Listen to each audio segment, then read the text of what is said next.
Bien, bismillahirrahmanirrahim, salam alaikum, bonsoir à toutes et à tous. Cette question de la miséricorde, cette dimension essentielle de notre foi, elle est, comme vous le savez peut-être déjà, au cœur de la révélation coranique. La formule par laquelle je viens de commencer, Bismillahirrahmanirrahim, au nom de Dieu, le tout miséricordieux, le très miséricordieux, est la formule qui introduit chacune des sourates, des chapitres du Coran. Mais il faut savoir qu'au début de la révélation, lorsque le mot Rahman, que j'ai traduit faute de mieux par tout miséricordieux, a été prononcé par le prophète Mohammed, son entourage arabe a été surpris par ce mot. Parce que le mot Rahim, très miséricordieux, était connu. Mais Rahman, qu'est-ce qui peut être plus que très miséricordieux? Et pourquoi avoir besoin d'un superlatif plus fort encore que très miséricordieux, que Rahim? Et donc, on lui a dit, mais très miséricordieux, nous comprenons, mais tout miséricordieux, que veux-tu dire par là? Et donc, on voit tout de suite que la miséricorde, l'expression même de la miséricorde, dépasse les ressources du langage humain. Elle dépasse les ressources qu'avaient donc les Arabes de l'époque, qui pourtant avaient une langue très poétique. L'art le plus prisé par les Arabes à l'époque de la Révélation, un peu avant la Révélation, c'était la poésie. Et aussi l'éloquence. On jugeait la qualité d'une personne à son éloquence et à sa capacité à être un poète. Ça nous montre qu'effectivement, le langage était tenu en grande considération. Et pourtant, ça ne suffisait pas pour exprimer l'omniprésence de la miséricorde divine. Donc, le Coran propose un néologisme, un nouveau mot pour aller encore plus loin dans l'expression de la miséricorde. Et puis, un verset est venu éclairer les raisons pour lesquelles aucune langue humaine ne saurait exprimer complètement, totalement l'étendue de la miséricorde divine. C'est le verset 156 de la sourate 7 où il est dit « Ma miséricorde s'étend à toutes choses ». Dieu parle donc, dans ce verset en disant que sa miséricorde n'exclut rien. Rien n'est en dehors de sa miséricorde. Aucun être n'est privé complètement de sa miséricorde. Aucune créature ne peut se situer en dehors de sa miséricorde parce qu'elle s'étend à toute chose.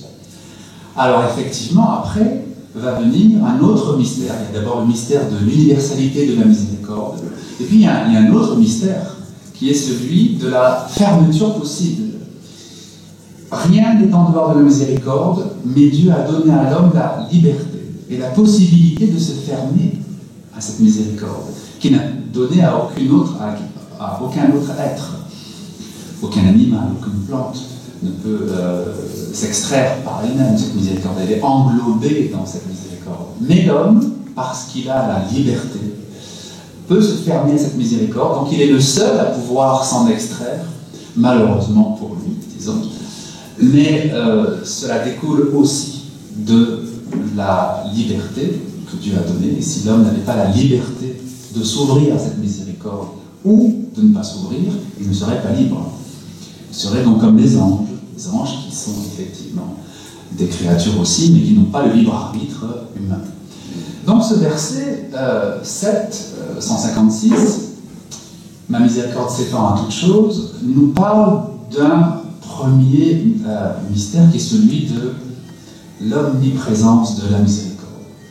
Et puis comme les ressources du langage humain, comme je l'ai dit au début, sont insuffisantes pour nous faire sentir pleinement la force de cette miséricorde, le prophète a utilisé des images, des paraboles. l'image ou la parabole est un moyen finalement de dire quelque chose sans s'enfermer dans les limites du langage humain. Et puis, donc, il a profité d'une occasion qui se présentait devant lui un jour avec certains de ses compagnons. Et puis, il voit une chatte courir vers un endroit où il y avait du feu, entrer dans cet endroit en feu et aller chercher son petit chapeau. Et puis, donc, il reste un instant méditatif avec ses compagnons et finit par leur dire « Vous voyez cette chatte qui vient de sauver son chaton. Eh bien, Dieu a plus de miséricorde envers nous que cette chatte pour son petit. » Il a utilisé une autre image aussi qui était très parlante à l'époque parce que c'est l'image de la traversée du désert. Très parlante parce qu'à l'époque, quand on voulait se déplacer d'une ville à l'autre, il y avait souvent l'obstacle du désert quand on n'était jamais sûr de ressortir vivant. Il leur a dit, Dieu est plus heureux de voir retourner vers lui son serviteur pécheur, que l'homme perdu dans le désert, qui a perdu sa monture, qui désespère, qui pense mourir, et qui revoit sa monture venir à lui, et qui se sait ainsi sauvé. Dieu est plus joyeux, il est plus heureux du retour donc, de son serviteur vers lui, que l'homme qui pensait qu'il allait mourir de soif dans le désert quand il se sait sauvé. C'est une autre image très forte. Pourquoi est-ce que je pense qu'elle est probablement une des meilleures images que nous avons, nous, en islam, pour décrire, ou tenter de décrire la miséricorde de Dieu, parce qu'elle nous fait sentir à quel point cette miséricorde implique Dieu. Il s'implique comme s'il était dans le besoin, comme s'il avait besoin du retour de son serviteur. Évidemment, celui qui est dans le désert et qui est perdu et qui n'a plus de monture pour sortir de ce désert, qui n'a plus son chameau pour sortir de ce désert, il a besoin du retour de sa monture. Mais est-ce qu'on peut dire que Dieu a besoin de son serviteur? Est-ce qu'il a besoin de l'homme? Est-ce qu'il a besoin que l'homme revienne vers lui? On pourrait être tenté de répondre non. On pourrait être tenté de répondre que Dieu est au-delà de tout cela. Et pourtant, l'image choisie par le prophète nous indique cela. Il indique que oui, Dieu est plus heureux encore. Donc il y a cette miséricorde qui fait que Dieu s'implique dans la relation avec l'homme. Il s'y implique comme s'il était dans le besoin de cet homme.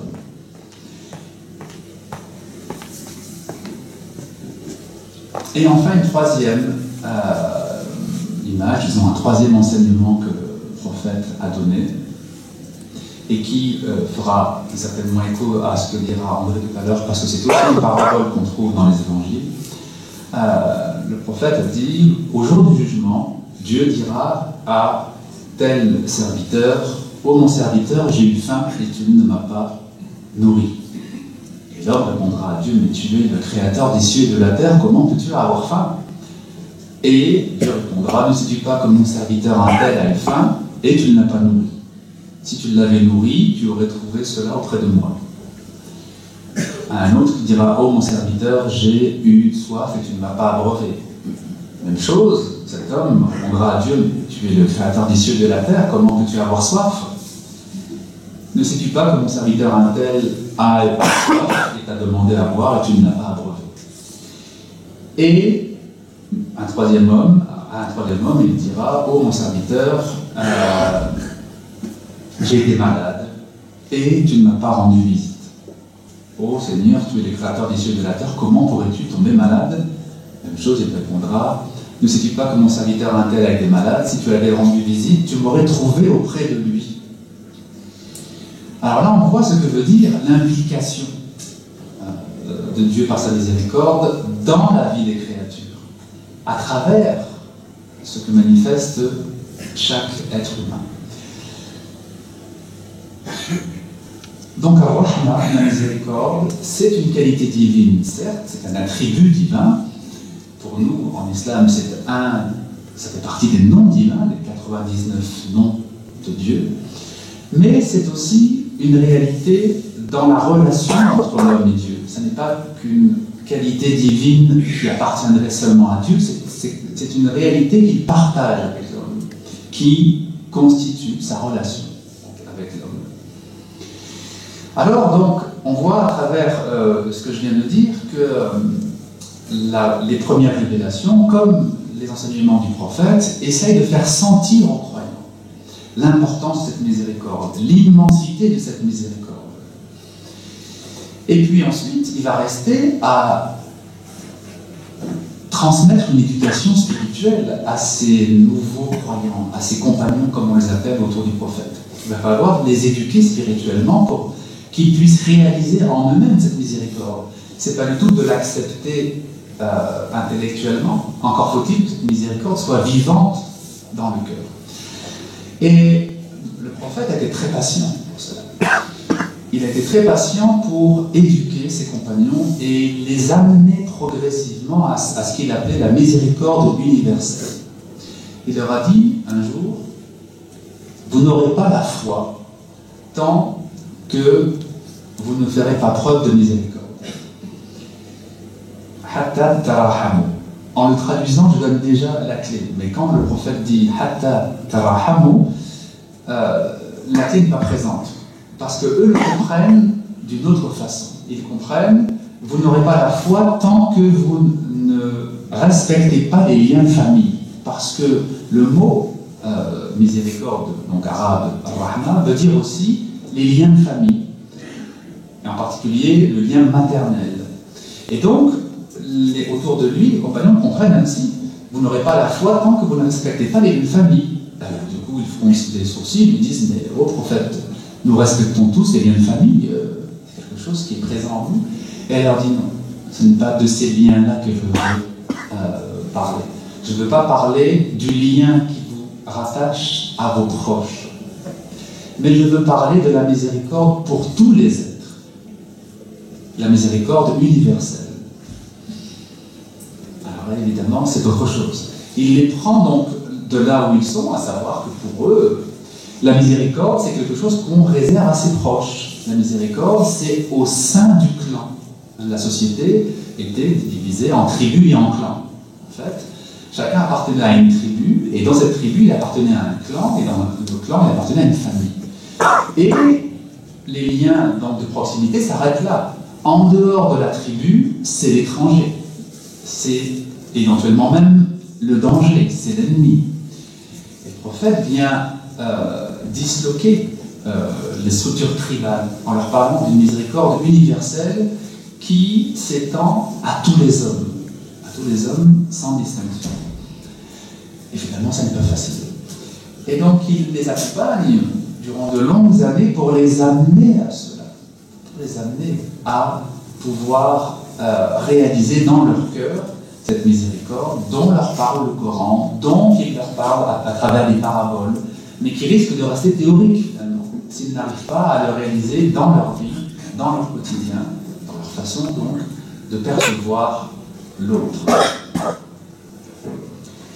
Et donc, quand il leur dit « vous n'aurez pas la foi ou vous n'avez pas la foi tant que vous ne faites pas preuve de miséricorde envers tous les êtres », il a même ajouté un peu plus tard « tous les êtres, et pas seulement les hommes, mais tous les êtres, même les animaux et même les plantes.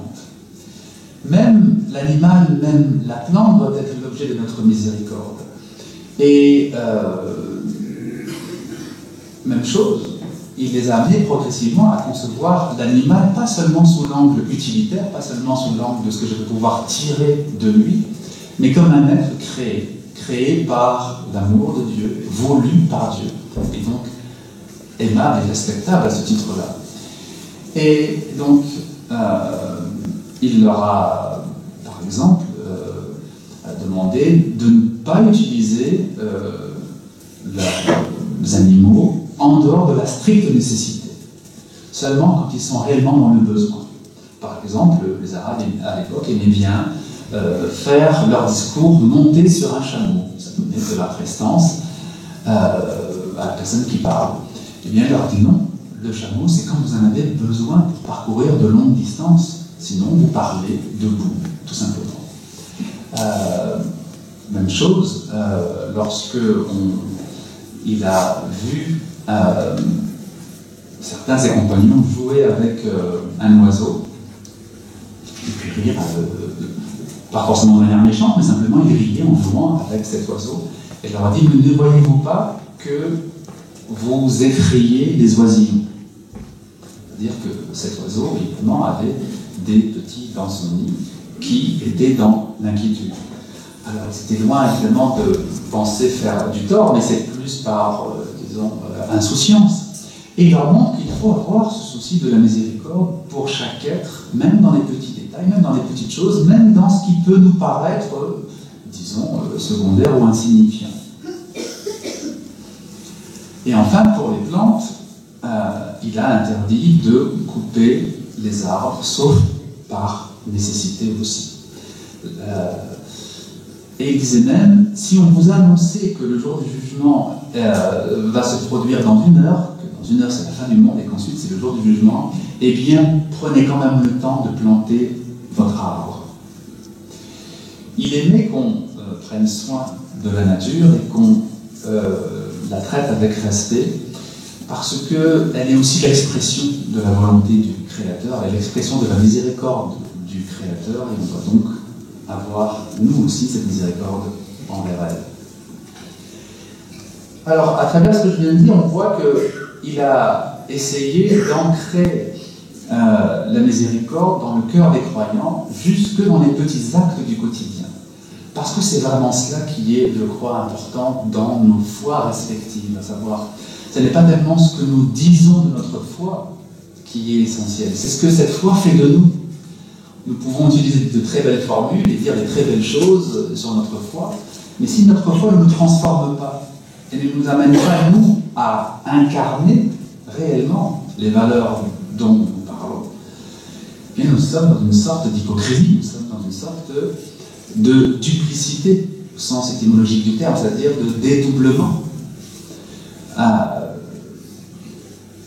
Et le rôle donc d'éducateur spirituel du prophète a été de pointer ce risque. Attention de ne pas être en contradiction avec ce que vous professez, ce que vous dites de votre foi et ce que cette foi fait de vous. Et il a, donc ce sera mon troisième et dernier point, il a insisté sur certaines expressions de la miséricorde qui doivent être présentes dans notre vie, et notamment vis-à-vis des plus fragiles, des pauvres, des déshérités et des orphelins.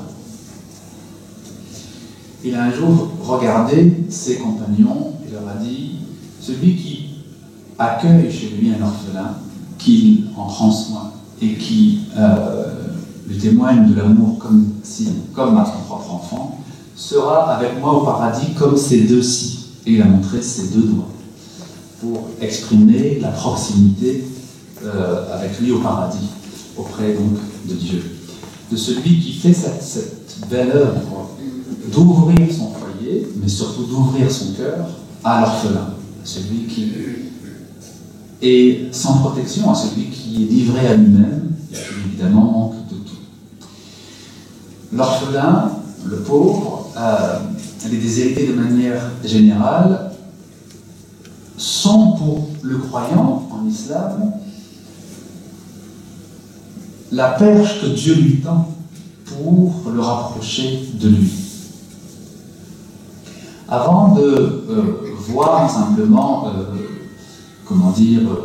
une situation extérieure, une situation sociale, une situation de difficulté économique ou autre, le croyant doit apprendre à voir la main tendue de Dieu. Dieu lui offre l'occasion de dépasser son égoïsme, son égocentrisme, d'ouvrir son cœur, de laisser la miséricorde rayonner en son cœur par la présence justement de celui qui a besoin, de celui qui est dans le besoin.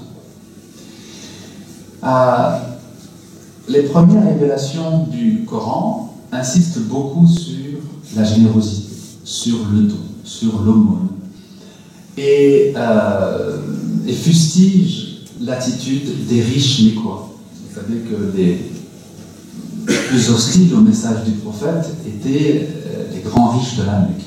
Tout simplement parce qu'ils voyaient que son message remettait en cause leur suprématie et que ce message donnait de l'importance, donnait de la dignité aux pauvres, aux déshérités. Et les mettait dans un rapport d'égalité avec les autres. Le pauvre, celui qui est sans tribu, sans caste, sans famille puissante pour le protéger, n'est pas moins digne que le riche qui appartient à une grande famille. Il n'y a pas moins de dignité. Et plus que cela, les pauvres ont une part qui leur revient dans ce que possèdent les riches. Le prophète insiste en disant: ce que vous possédez n'est pas votre possession, ce n'est qu'un prêt de Dieu, et ce que vous donnez aux pauvres n'est pas le fait de votre bon plaisir, c'est un retour normal des choses. Vous donnez de ce qui leur revient, parce que toute richesse, en dernière analyse, appartient à Dieu, et c'est Dieu qui la prête à qui il veut. Et enfin donc, il a enseigné ce qu'il a appelé la plus haute des vertus, Afdal al-Fadail, disons l'idéal de la foi. Il a dit: la plus haute vertu ou l'idéal de la foi consiste à renouer avec celui qui a rompu avec toi, à donner à celui qui t'a privé et à pardonner à celui qui a commis une injustice envers toi. Quand on regarde ce qu'il nous dit à travers cette description de ce qu'il appelle la plus haute vertu, l'idéal de la foi, on voit que ce sont trois expressions de la miséricorde. Renouer avec celui qui a rompu, c'est la preuve de miséricorde envers lui. Donner à celui qui nous a privés, c'est encore une fois laisser cette miséricorde nous guider et ne pas être dans le ressentiment, ne pas être dans le fait de lui en vouloir. Et enfin, pardonner à celui qui a commis une injustice envers toi. Donc finalement, la plus haute vertu, ça n'est rien d'autre que la miséricorde. Ça n'a rien d'autre que trois expressions de la miséricorde, de cette qualité qui appartient en propre à Dieu, mais que Dieu fait rayonner dans sa création et qu'il aime voir, qu'il aime retrouver dans sa création. Donc voilà, on voit à travers tout cela que le point essentiel finalement, c'est comment le croyant, comment celui qui chemine dans la foi, peut réellement s'approprier cette qualité, peut réellement s'en revêtir, peut réellement, disons, incarner cette miséricorde et la faire rayonner en lui et autour de lui. Et les clés, ou les paraboles, ou les enseignements n'ont valeur que par rapport à cela, que par rapport à cette assimilation de la foi, ou si l'on préfère, en islam on dit n'ont valeur que par rapport à l'éducation spirituelle, le cheminement spirituel que l'on fait en vue de Dieu. Merci à vous.